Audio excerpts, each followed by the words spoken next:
Hey everyone! If you could change one moment in this story, what would you change and why? Comment below. Now, on to the story. I was halfway through my second deviled egg when my dad raised his glass. Everyone turned toward him neighbors, cousins, old family friends. Father's Day barbecue in full swing. I was 3 hours from my apartment in Philadelphia, back in the suburbs of Lancaster, Pennsylvania, sweating through my polo in their backyard. Dad cleared his throat, already grinning. To Kevin, he said, my boy's not just flying the planes anymore, he's building an empire, from a couple Cessnas to a full charter fleet, hangars and all. Jensen Aero wouldn't be what it is without him. People clapped. Someone whooped. Kevin gave that humble little nod he always does, but I could see the pride all over his face. Then Dad turned toward me. And to my daughter, Rachel, our brilliant desk engineer. If you ever need help launching a toy rocket, she's your girl. Polite chuckles. My aunt chuckled like she didn't realize it was a dig. I smiled, tight, forked a bite of potato salad just to keep my jaw from locking. The same joke, recycled since I was 22. NASA internship? Nice. Do they let you play with the little rovers? Grad school. Rocket science ain't real flying, honey. Every time, he played it off like it was charming. It wasn't. Quick note, before we go any further, share which city or country you're watching from. Later, I was refilling my drink by the kitchen sink when I heard him come in behind me. He didn't even wait for me to turn around. You shouldn't have come, he said quietly. I know your mom invited you, but this wasn't really your thing. I froze, hand still on the bourbon bottle. Excuse me? He sighed like I was the one being dramatic. This isn't your world, Rachel. It never was. You build systems, we fly. I didn't answer. Didn't give him the satisfaction of a reaction. I screwed the cap back on, walked past him, and stepped out the side door without saying goodbye. No plate of leftovers, no hug for mom. Just the sound of sprinklers ticking and cousins laughing in the distance as I crossed the lawn and slid into my car. It was a bright, hot afternoon, the kind that usually makes me roll the windows down. But I didn't. I kept them sealed shut the whole drive back, air on full blast, hands tight on the wheel. Somewhere around Valley Forge, it hit me. I was done. Whatever wall I'd spent the last decade trying to climb, I wasn't climbing it anymore. I was building something else. Christmas Eve. Same house, same damn living room. Kevin had just handed over his big gift, wrapped in silver paper with a navy ribbon that matched Jensen Aero's branding. Our dad unwrapped it slow, like it was a ritual. When he pulled the frame out, the room actually went quiet. It was a massive aerial shot, wide angle, sunlit, clean, of their new hangar lined with 3 of their planes. The Jensen Aero logo took up the whole side of the building. Damn, Dad muttered. He wasn't the sentimental type, but his hands actually shook a little when he tilted the frame toward the fireplace. You took this? Last month, Kevin said. Drone flyover. Custom print. Dad nodded slowly, like he was seeing a legacy in real time. Now that's something. That's a whole damn future right there. People clapped. Again. I sat on the couch with a drink in my hand and a knot in my chest. I'd been holding something too, my own little wrapped box. But I waited. I always waited. When it finally thinned out, I stood up, walked over to Dad, and handed him my gift. Mine's not as flashy, I said. He pulled out the paper, opened the box, and looked down at a black and white certificate tucked into a shadow frame. His brows pinched. That's the patent, I said.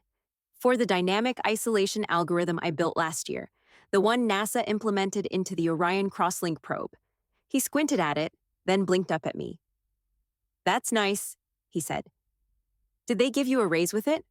I stared at him. He laughed and slapped my arm. I'm kidding, Captain Calculator. I'm sure it's a big deal in your world. Kevin chuckled from the corner. Mom looked away. I didn't say anything, just set my drink down and walked out to the back deck. The bourbon burned harder out there. A few minutes later, I heard the door slide open behind me. Mom stepped out, wrapped in her usual holiday cardigan, arms crossed. He didn't mean it like that, she said softly. I said nothing. He's just old school, Rachel. You know how he is. Kevin's work, it feels more real to him. Something he can touch. I turned to her. Satellites aren't real? You know what I mean. I nodded like I did. Let her pat my arm like I was a child who didn't get picked for the team. But inside, something cracked, not in a loud, dramatic way, just a clean break. A quiet click of realization. I would never be part of that inner circle. Not really. Not even after the patent. Not even after the NASA rollout. They still thought I was just a girl who played with numbers. We went back inside and opened more presents. I helped clean up. Kevin told a long story about a flight to Fort Lauderdale where he navigated rough weather without instruments. Everyone laughed and clapped again. I just sat there with the certificate still half wrapped on the table. It never made it to the wall. 3 days later, I was back at Hallberg Systems, back in the control room where nothing felt vague or half-earned. The air was cool, dry, humming with quiet energy, rows of consoles glowing under soft blue lights. Everyone wore headsets, everyone moved with purpose. I took my spot at the center station, logged in, and scanned the live feeds. A low-orbit relay in Grid Charlie 7 was lagging on signal response, but we'd flagged that last week. Nothing urgent. I spoke into the mic. Vector online. Begin system sync on SAT cluster 16 through 23. Confirm telemetry sequence. Telemetry active, came James's voice from the far corner. Sequence locked. This was my world. No one called me Captain Calculator here. At Hallberg, my name wasn't even Rachel. It was Vector. Flight Path Command Lead for Orbital Systems and Interlink Architecture. If anything blinked red in that room, they looked to me first. And when I spoke, they listened. Director Hallen had once said I saw the sky like a composer hears a score. Every loop, every pull, every silence mapped and placed. He wasn't a guy who gave compliments unless they were earned. Vector, we've got confirmation from Jensen's payload, test cycle starting on S4. That name again. Jensen. I barely flinched. Logged. Begin tracking parameters on HAL Path 1. ETA to first orbital shift? 7 minutes, 29 seconds, James answered. Good. Keep feed live. I leaned back in my chair and let the room run. I didn't have to fight for respect here. I didn't have to explain why what I built mattered. This team didn't need legacy or handshakes. They needed precision. That's what I gave them. A few minutes later, Nina spun her chair toward me. Vector, I got a status query from the FAA on the Jupiter 2 redundancy fix. You want it? Yeah, I said. Route it to my console. I pulled up the file and typed the response fast, clean, sharp. The way they trained us, every system had a voice, a pulse, a pattern. You just had to learn how to listen. And here, I listened better than anyone. We weren't pushing paper. We were managing a sky full of machines doing the work of 1,000 hands. Every satellite syncing data, bouncing signals, mapping terrain, guiding ships. The only thing standing between them and chaos was this room, was me. And nobody in that building, nobody in that whole damn company ever asked me if what I did was real. Vector, Nina called again. Director Hallen wants you in briefing room 2 in 15. On my way. I stood, slid off the headset, and made my way past the rows of terminals. Every screen I passed showed clean lines and steady orbits. A quiet kind of power. I pushed open the glass door to briefing room 2. Hallen was already inside, arms crossed, watching a data stream on the wall. He turned when I walked in. We've got a situation brewing. Something with Jensen Aero. I'll loop you in soon. I gave him a small nod. Copy that? He didn't call me Rachel. He didn't need to. End of scene 3. I left Hallen's office, grabbed a protein bar from the break room, and was halfway through a diagnostic review when the alert hit. Red flash, center console. System override triggered. Vector, we've got a malfunction on HAL-72, James called out. Prototype satellite, power loops stuck in feedback. I rolled my chair forward. My hands moved before my head caught up. Isolate the module. Feed me a live view on orbital core. The display flickered, then filled with telemetry. My gut clenched. There it was, blinking in the corner. Jensen Integrated Test Uplink. I froze, just for a second. It wasn't just any satellite. It was that one, the Jensen Aero Civilian Link prototype. The system that used my orbital control module. The same one I coded, vetted, tested, and greenlit last quarter. Telemetry spiral confirmed, Nina said quietly behind me. Flight logic's breaking down mid-sequence. Something's jamming the fallback. A warning chime went off on my phone, then another, then a flood. I yanked it out of my pocket. 34 missed calls, all from Dad, 17 more from Kevin. I stared at the screen, thumb hovering. Let the buzzing keep going.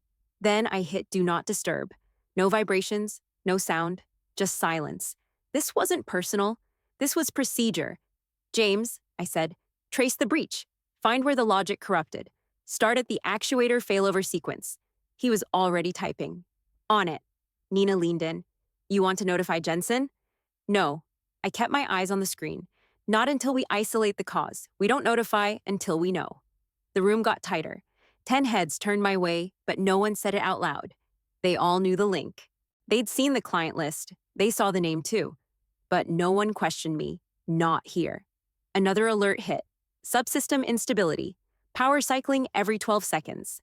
Lock the core voltage. Manually if you have to, I said. Manual lock engaged. Stabilizing. Holding at 75%. James confirmed. I took a breath. Not relief. Just enough to think. Okay. Nina, open a new incident thread. Tag Hallen. Tag FAA. Tag the private oversight board. This isn't staying in-house. She was already typing. The reality landed fast. FAA would escalate. Jensen would panic. PR would swarm. But none of that mattered right now. All that mattered was that my system, my code, had gone sideways. And that meant I had to fix it. I pulled my headset back on. Vector initiating full diagnostic. Patch and satellite replay data starting T-12 hours. I want every logged fluctuation. Copy. The room moved again. Calm but fast. That's the difference between legacy and leadership. Legacy panics. Leadership executes. I didn't have time to feel embarrassed, or betrayed, or even surprised. They called me the weak link for years. Now I was the only one holding their damn satellite up in the sky. End of scene 4. By midday, the diagnostics were a mess. Nina and James had been combing through simulation logs for 3 hours straight, and we still hadn't isolated the core fault. Every time we thought we had it, the flight logic buckled somewhere else. Vector, James called out, eyes red, voice flat. We found something. I crossed the room fast and looked over his shoulder. There, he said, pointing at a tiny line of code deep inside the simulation translator. Nested flag override, buried in a legacy protocol. It's triggering false handoffs mid-cycle. It was old, pre-migration. We hadn't touched that section in months, but someone had. Is that part of our stack? I asked. Number Jensen pushed a firmware patch 2 weeks ago. Their IT team added it, unvetted. I clenched my jaw, and they didn't inform integration. Not as far as I can tell. Great. They piggybacked a system update onto my software without even a courtesy ping. Now the satellite was eating its own logic like a snake swallowing its tail. Log it. Tag the FAA. Tag the board, I said. If this goes sideways, I'm not taking the fall for someone else's shortcut. Already done, Nina said. The oversight board escalated within the hour. FAA requested a full walkthrough of the affected systems plus mitigation plans. I was drafting the breakdown when I heard Hallen's knock. He didn't wait for a reply. Just walked in and shut the door behind him. He had a folder in one hand and a look that said, "This is going to suck in the other." "Sit," he said. I stayed standing. He sighed and set the file on my desk. "You're the only one who understands this system deeply enough to fix it. Not just the override, everything. You wrote the root logic, you managed the simulation layers, and you signed off on the release." "I know. But it's Jensen Aero." He paused. "That's your family." I kept my eyes on him. "They're involved now, directly. We've got FAA breathing down our neck, and Jensen's scrambling PR statements. The board wants clean optics. If you want to recuse, now's the moment." I didn't hesitate. "Vector is on it." He looked at me, not skeptical, just tired. "You sure? This is my system. It broke under my watch. I'm not passing it off because of a last name." He nodded once, slow. "You're officially lead on the recovery team, full authority. You report directly to me." "Copy." He turned to leave, then paused. "If it goes bad, if the override bricks that satellite or burns the relay, they'll come for whoever signed the fix." "I know." He left. I stared at the folder for a second, then opened it. Logs, payload maps, public statements, cross-org emails. Half of it was garbage. The other half was raw proof that Jensen had patched their own firmware into my command architecture without proper validation. I dropped it all into our server with a lock and a timestamp. No one was rewriting this history. Then I turned to the whiteboard and started mapping the override. If we couldn't stop the bug, we'd have to go around it. Patch the orbital logic with a temporary reroute. Force a clean cycle long enough to pull stable telemetry. Risky, but doable. This was my mess, my code, my name on the patch. And now, my job to get it back under control. I had the full override patch written and simulated by noon the next day. By 1, FAA confirmed they'd review it live. The oversight board wanted in. Jensen demanded representation. Hallen scheduled the call for 3 sharp. Video briefing, all parties present. I got there 10 minutes early, sat just off camera, headset on, eyes locked on the big wall monitor in briefing room 1. Feed connected. 3 panels popped up across the screen. Top left, FAA rep, gray suit, neutral face. Bottom right, board chair from AeroSafe already scribbling something. And center screen, Jensen Aero. Kevin's face filled the middle window. He looked wrecked. Collar unbuttoned, bags under his eyes darting like he didn't know where to look. Next to him sat my father. Stiff posture, hands clasped tight in front of him like he was waiting for a court-martial. Eyes dead ahead. He hadn't shaved. They were expecting Hallen to lead it. He'd done all the past briefings, probably assumed some nameless Hallberg suit would read them a script and give them a way out. Instead, Hallen stepped into frame. Calm, confident. He didn't sit. He adjusted the mic once, then nodded to the camera. Good afternoon. Let's get to it. Everyone nodded or murmured a greeting, except Kevin and my dad. They just sat there, blinking.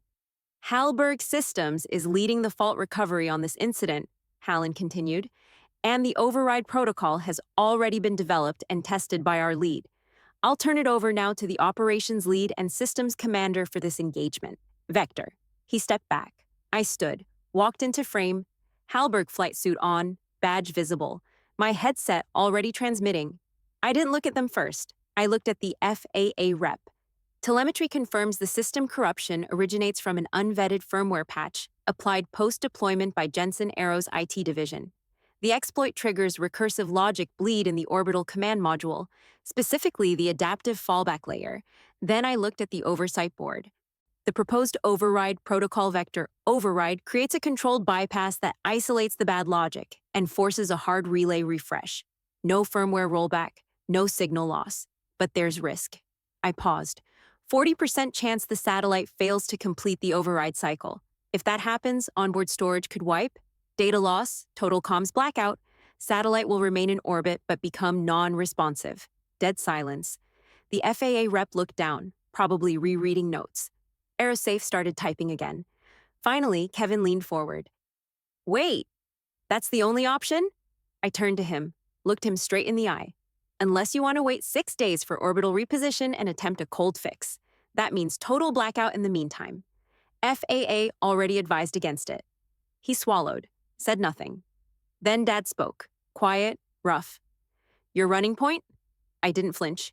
Yes, he nodded once. You wrote the override? Yes. Silence again. His hands tensed, then unclasped. He looked off screen, then back at me, voice barely above a whisper. Do it. I gave a single nod. Hallberg Systems, this is Vector, executing protocol vector override. I turned, stepped off camera, and shut the door behind me. Whatever happened next wasn't mine to carry. I stepped into frame without hesitation. Hallberg flight suit zipped, badge sharp on my chest, headset snug, mic active. I took position dead center in the camera's view and looked straight ahead, eye level with the screen. No glance to the side, no pause. Kevin blinked like he didn't recognize me, like I'd walked into his house wearing a stranger's face. My dad? He didn't blink at all, just stared. His skin went pale, jaw tight, hands still clenched in front of him like he was holding on to something already falling apart. I didn't give either of them space to speak first. This is Vector, operations lead on the Hallberg Systems recovery team. We've isolated the corruption inside Jensen Aero's test satellite. The issue originates from a firmware patch applied without validation, which triggered a logic recursion loop inside the orbital command layer. I heard a sharp exhale from the AeroSafe chair.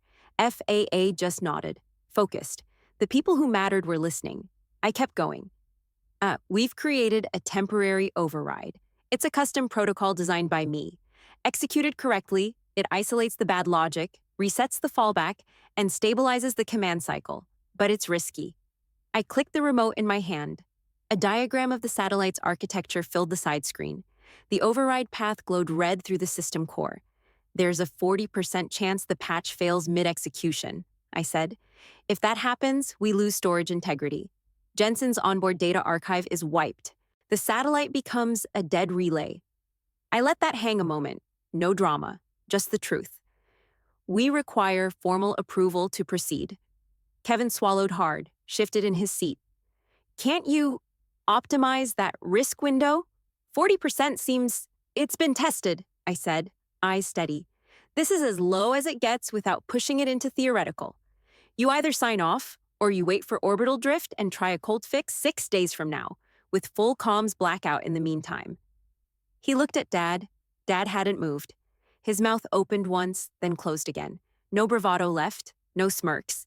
Just someone sitting in the wreckage of a world he thought he controlled.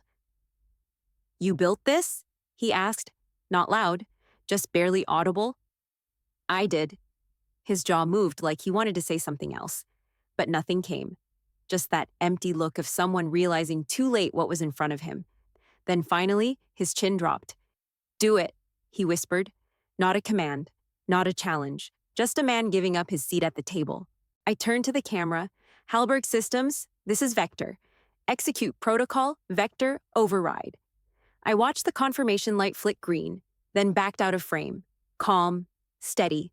Behind me, FAA asked follow-ups. Aerosafe requested logs. Kevin's voice cracked once, trying to spin it. Didn't matter. The execution was underway. Whatever happened next, brick or breakthrough, wasn't mine anymore. I stepped out of the briefing room and walked down the corridor. Headset still on, earpiece buzzing with system updates. I didn't take it off. Just let the voices fade behind the sound of my own footsteps. No celebration, no applause, no closure. Just clean air and my own pulse. Still steady.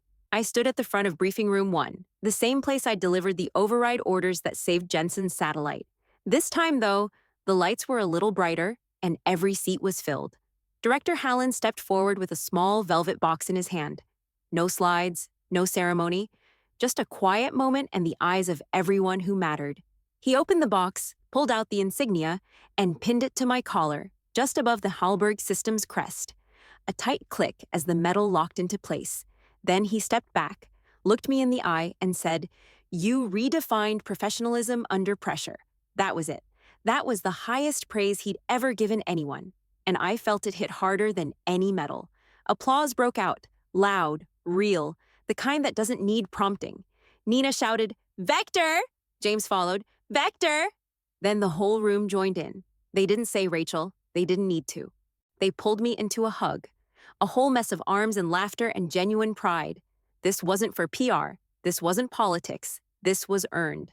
I looked out at my team, every last one of them, from systems analysis to orbital logistics, and I saw the only thing that mattered: respect. Real, earned, unshakable respect. Nobody asked if my dad had called. Nobody asked what Kevin thought. Nobody cared. Hallen gave me a nod and stepped aside. Your floor, Commander. I walked up to the podium, not nervous, not shaky, just solid. This team, I said, has taken systems other companies wouldn't touch and made them flawless. We've taken government pressure, media fire, and corporate red tape and burned through all of it. I held up the patch design from my terminal. We don't wait for legacy. We write it. More cheers, a few whistles. Nina actually teared up. I let them have the moment. I let myself have it too. Not because it erased anything, but because it proved what I already knew. This team, this title, this was my launch pad. This was my legacy. A week later, I was at my desk, second monitor stacked with telemetry logs, caffeine still hot beside my keyboard. New satellite group was hitting geosync ahead of schedule. Nina's subsystem sync report was already cleaned and closed. James flagged one minor drift on Relay 4, but it corrected in under 12 seconds. It was a quiet day. I like those. Then the email pinged. Top of the screen. One word in the subject line. Father's Day. I stared at it for a second before I clicked. Just 2 sentences. It's next week. I'd be honored if you'd be welcome.